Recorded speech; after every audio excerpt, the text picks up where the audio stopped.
قد سئل الإمام الجنيد: ما بال الإنسان يكون هادئا فإذا سمع السماع اضطربه؟ فقال: إن الله تعالى لما خاطب الذر في الميثاق الأول بقوله ألست بربكم قالوا بلى، استفرغت عذوبة السماع الكلام الأرواح، فلما سمعوا السماع حركهم ذكر ذلك.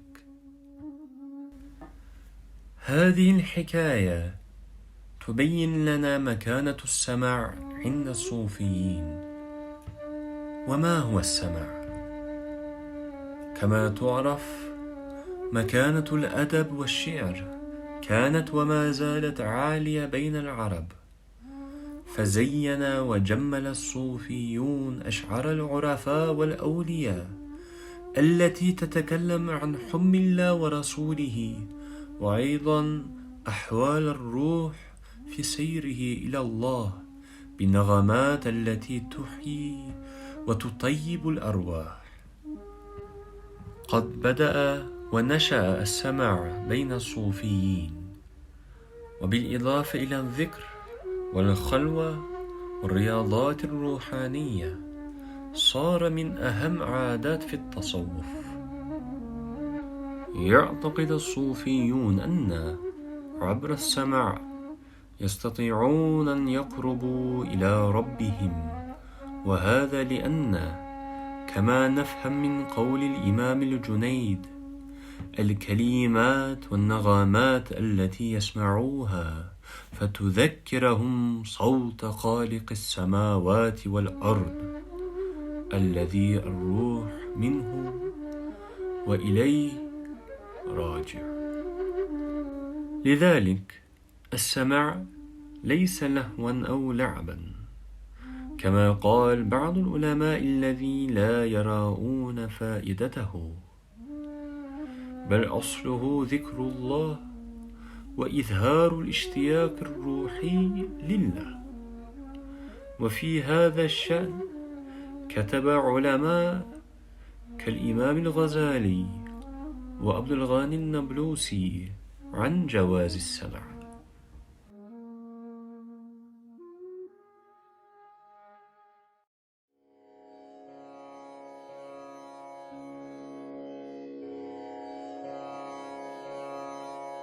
في وصف بسيط، قوالي هو موسيقى كلاسيكية روحانية من شبه القراءة الهندية التي يودى بالشعر صوفية، لكن تستحق هذه الحضارة الفريدة والرائعة بوصف عميق. تبدأ قصة القوالي بحضرة أمير خسرو. كان صوفيا وعالما وشاعرا وموسيقارا من الطريقة الصوفية الچشتية، وهو الذي عاش قبل 700 سنة في مدينة ديلي التي كانت عاصمة الثقافة والحضارة في شمال الهند ل3000 سنة. مزج أمير خسرو أنواع الموسيقية العربية والفارسية والتركية بنوع الهندية، فأنجب هذا المزج أسلوب القوالي، ويسمى بذلك لأن يبدأ مجالس السماع بحديث النبي، وهو هذا من أقواله. أمير خسرو كان ماهر وفصيح في اللغة العربية والفارسية والسنسكريتية والتركية، لكن كتب أمير خسرو أشهر قصائده بلغة الهندية العريقة إرادة منه لتفهيم العوام. موضوع القوالي هو العشق وفقط عشق، بالسرور والحزن، بالفراق والوصول، دائما العشق لله ورسوله والأهل بيته والأولياء. إذن من يدرك ويذم هدف حياته فلا يحتاج أن يكتب عن أي شيء آخر. مثال رائع عن هذه الحقيقة اسمعوا لي هذا الجزء من أهم شعر أمير خسرو.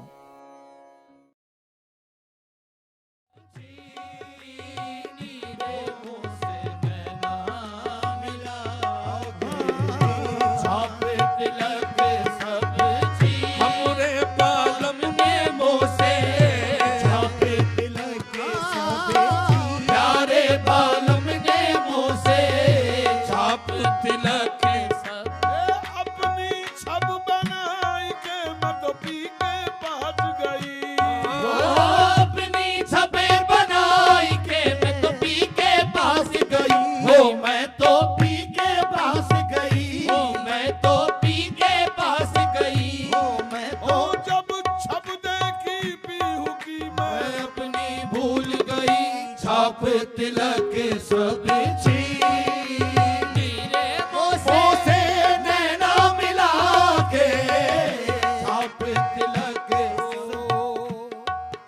नैना रे मोसे नैना नैना रे मोसे नैना नैना रे मोसे नैना. مجالس القوالي عادة منظم على طريق دقيق، يبدأ بتحميد الله، ثم مديح رسول الله صلى الله عليه وسلم، ومديح أهل بيته وأولياء الله رضي الله عنهم، وينتهي المجالس بتفجير العشق ختام المسك.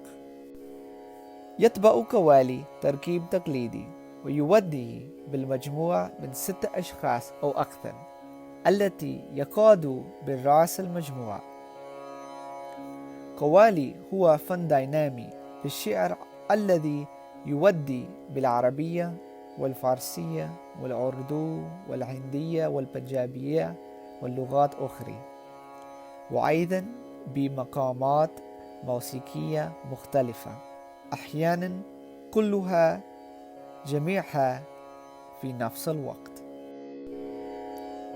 الآلات الموسيقية في القوالي هي من التقليد الموسيقية الهندية الشمالية، تتكون من الطبلة والطولك والقدمية والسرنجي، إضافة إلى ذلك التصفيق بالأيادي بانسجام هو ركن مهم في القوالي الذي يضطر القلوب على نفس المقام. عادة كان يؤدى القوالي في الزوايا ومقامة الأولياء فقط، أما في يومنا هذا فبدأ أداؤه في أماكن أخرى مثل المسارح والمهرجانات. نصرت فاتح علي خان، الإخوة صبري وعزيز ميان من أشهر عازاف معاصرين القوالي. تقليد القوالي هو منقل بين القرون في الأسرة، فالفرقة القوالي دائما تتكون من أفراد نفس الأسرة، يدرسون من أكابرهم ويؤدون القوالي معا طوال حياتهم. الفرقة التي هي أكثر موهوبة في الحاضر هي الفرقة فريد أياز وإخوة، ينسبون أسرتهم إلى سامة بن إبراهيم، وهو كان من طلاب أمير خسرو موجد القوالي. فن القوالي دينامي وتقلبي، حيث أن يملك كل مجلس جو مختلف ويتغير بحسب مزاج القوال والمستمع والليل. المجلس عادة يظل 2 ساعات، لكن مجلس أفضل وأصلي حيث أن تمتلأ قلوب المستمعين. بدأ قوالي قبل 700 سنة، صعدت ثم صقعت كم ممالك ودول منذ ذلك العصر. عاش كم ملوك ورئيس وجنرال وكم ثروات وقصور لديهم، لا نتذكر موضع منهم، لكن نتذكر أمير خسرو وننشد شعره: كتبنا الله والعشق والاشتياق.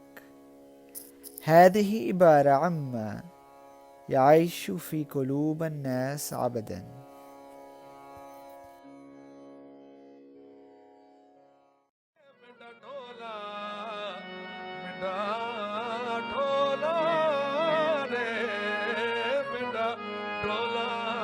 साजन पीत लगाई के पिया दूर देश मत जा, हर साजन प्रीत लगाई के इब दूर देश मत जा, बसो हमारी नागरी हम मांगे तू खा। साजन प्रीत लगाई के पिया दूर देश मत जा, बसो हमारी नागरी पिया हम मांगे तू खा। खुसरो नदिया प्रेम की, खुसरो नदिया प्रेम की, अरे उल्टी वा की धार। जो निकला सो तो डूब गया, जो निकला सो तो डूब गया, और जो डूबा सो हुआ पार।